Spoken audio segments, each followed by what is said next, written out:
Hi, my name is Caitlin Kelly, and I am the audiobook narrator of So I'm a Spider, So What? By Okina Ababa from Yen Audio. I'm originally from Cleveland, Ohio. I went to school in New York for acting, and I have been narrating audiobooks specifically for over 10 years, and I have narrated over 350 audiobooks now. Oh, and I currently live in Japan, and I have been there a total of 13 years.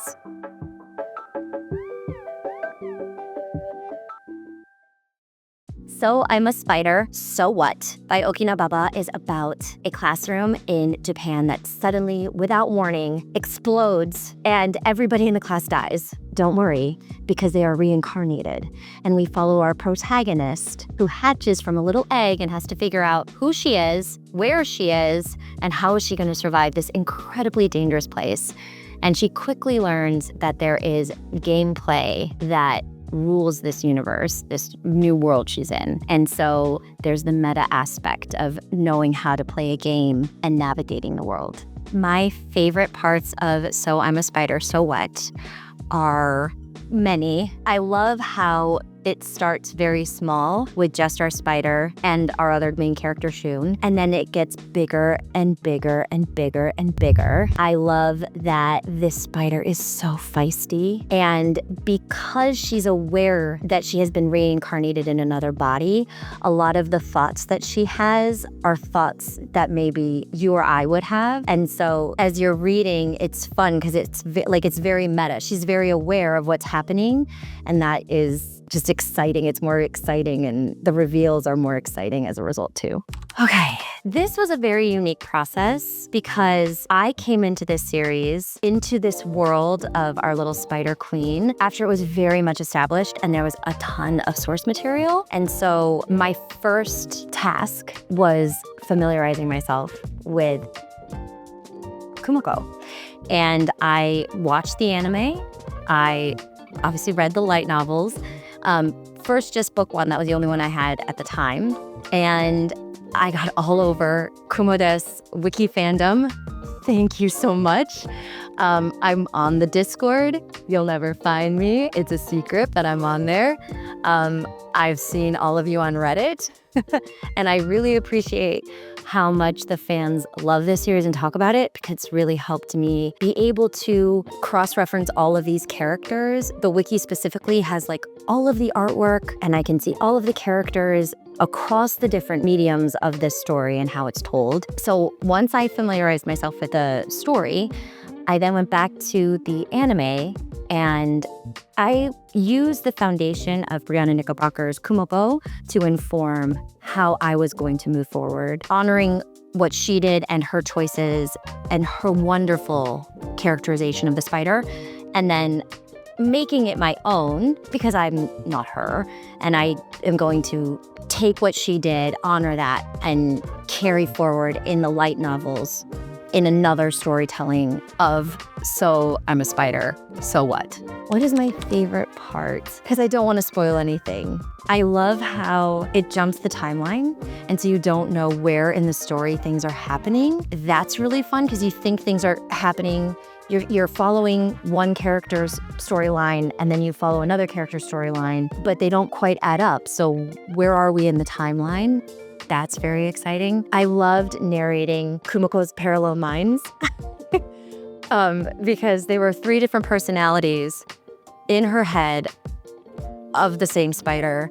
So trying to voice those characters so they all sound like Kumiko, but you can still differentiate as a listener, was very challenging, but very fun.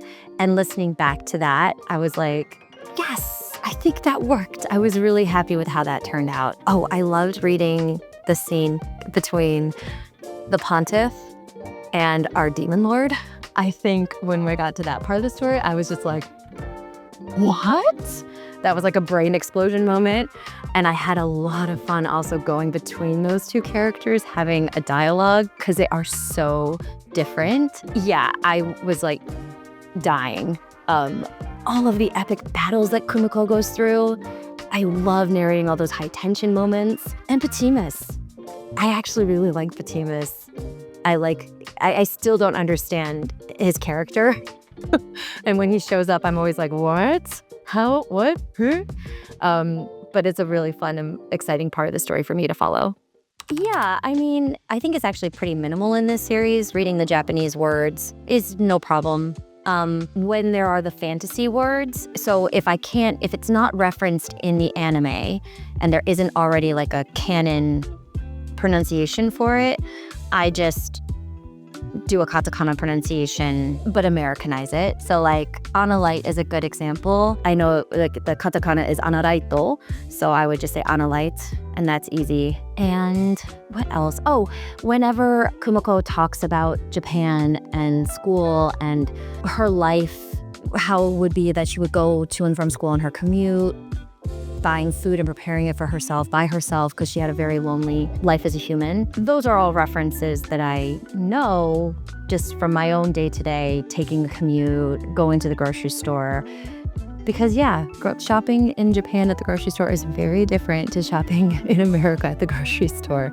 So those are all references that are very familiar to me. And I guess I don't have to imagine what that would be like. Differences in narrating between Western novels and series and light novels. It's got a lot more, dare I say, animation to it.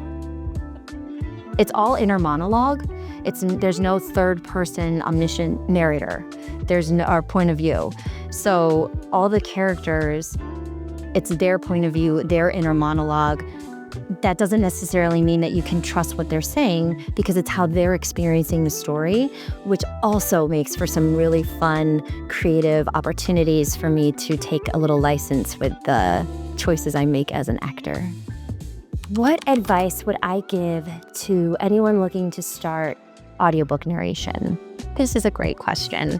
The first thing that I would suggest and recommend is to just listen to audiobooks. Listen to as many audiobooks as possible. There are so many incredible voice actors, and you can get these books at the library, so you don't have to break the bank. Get your library card and get the audiobooks through an app and just listen, because every time I listen to a narration, I always learn something about narration. Always, every time I listen, even now. So that would be the first thing. And then the second thing I would recommend is finding your community. So go into your community. If you can, go to an in-person acting class, or if you can find some kind of a collective online where you guys can meet over the internet on camera. And give feedback to each other, take a class, but find people who are also looking to go into narration and are at a similar point in their journey as you are, because I find that being able to talk to people who are going through it with me has been incredibly helpful in kind of navigating my feelings about things, being able to separate, my personal feelings, like, oh, I didn't get that audition. Well, it's not personal at all, but it can really help to have your friends kind of help you get through those types of moments. So yeah, I would say take an acting class, listen to audiobooks, and try to make friends who are also on a narration journey as well. I get to cheat on this question. I just got an email as I was coming here today with the contract for book 13. So I know that there are currently 12 audiobooks, and I believe there's 16 in print light novels.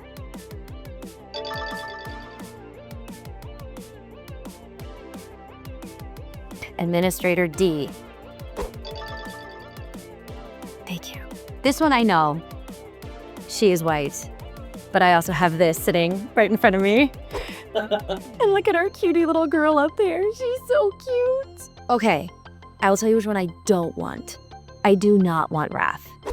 I do not want to lose my humanity, blind with rage, and just kill indiscriminately for weeks on end, being unable to turn it off. Not interested? That sounds horrible and miserable. I think the one that is the best and most fun would be Pride, to attain skills and level up more quickly and easily, so you kind of get to jump the line, and you don't have to do all that grinding and you can get to the better gameplay faster.